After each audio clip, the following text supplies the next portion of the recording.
Hello. Ah, Kamusta kayo mga sir? Ngayon is fourth day ng off natin and time is 5:15, May 16, Saturday. So, ngayon, bakit tayo nandito sa labas? Pupunta ako sa doktor. Mayroon diyang clinic malapit dito. At papacheck up ako. Sama yung tiyan ko. Hindi na maganda to. Mula pa kaninang umaga ito. Kaya kailangan ko na ng doktor. So tara, samahan niyo ako mga sir. At lalakarin natin hanggang dun sa may clinic. First time ko magpaano dun eh. Magpa-check up. Diba, kailangan ko ng antibiotic. Kung ano nakain ko kahapon. Spicy siguro, kaya ganun. So tara, samahan niyo ako mga sir. 15 minutes na lakad siguro. Lakarin na lang natin, wala naman tayong masakyan dito eh. Okay, let's go. Ayun, wala tayong madaanan dun sa kabila.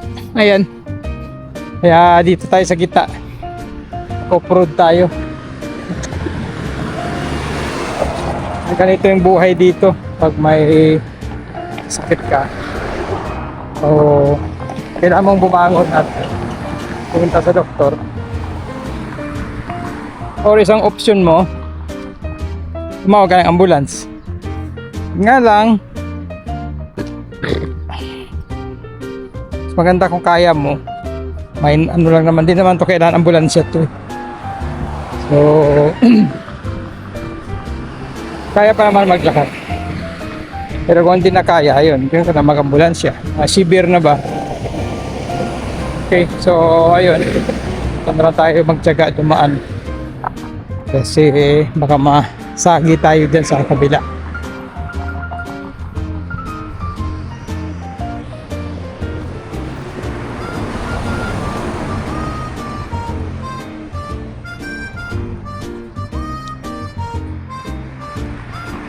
Ayan guys, tingnan nyo. Ayan yung bus na sinasakyan namin pag lumuwas kami dito sa accommodation papuntang Dubai proper. So kailangan habulin mo yan kasi pag na-miss mo yan, another 30 minutes ka or more na mag-aantay bago dumating yung isa. Kaya yun. So kita mo yung mga tao, tatakbo ka yun. Wala din sa amin, tatakbo. Yun. Kaya pag na-miss mo doon sa amin, wala, kailangan mo siyang habulin dito. Doon tayo sasakay dyan. At maglalakad lang tayo kasi walking distance na naman yung clinic eh. Tara, samahan niyo ako. Okay. Ayan, building materials market. Ayan sir. Ayan. Diyan binibili yung mga parang mall siya pero yung tinitinda dyan puro mga ano yan, pang building materials.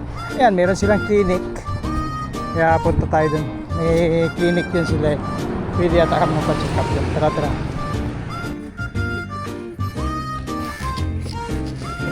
Yun. Building materials mall. So, may clinic dito. Try natin kung pwede ako magpa-check up para makapagpareseta. Magsisiklib ako. Hindi ako pwede magtrabaho ng ganito bukas. Okay. Let's go.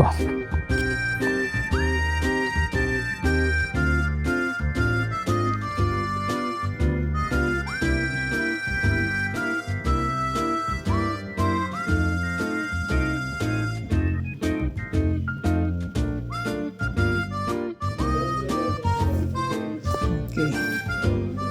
So ito guys. Ayan. Hindi ako kasi dehydrated na. Ayan. Okay. Saglit lang to, 500 ml.